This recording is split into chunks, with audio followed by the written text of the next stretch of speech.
हमारे के अंदर दासे रोड है। ये जावियार खान मुझे सर्दी में उठा के तो बाहर ले आया और कहते कि मैंने शावरमा क्या ना वो भी बाहर।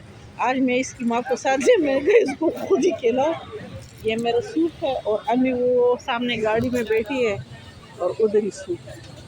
अम्मी कहती है मुझे सर्दी लग रही है तो वो नहीं निकली वो उधर ही सूप खा रही है गाड़ी में। हाँ जिगर ये मेरा सूप है।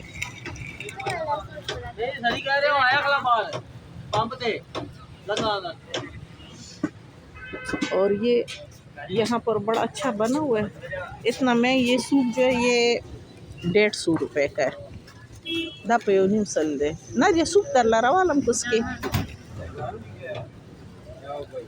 और ये शावरमा जो है ये 120 रुपए का है मतलब ईच।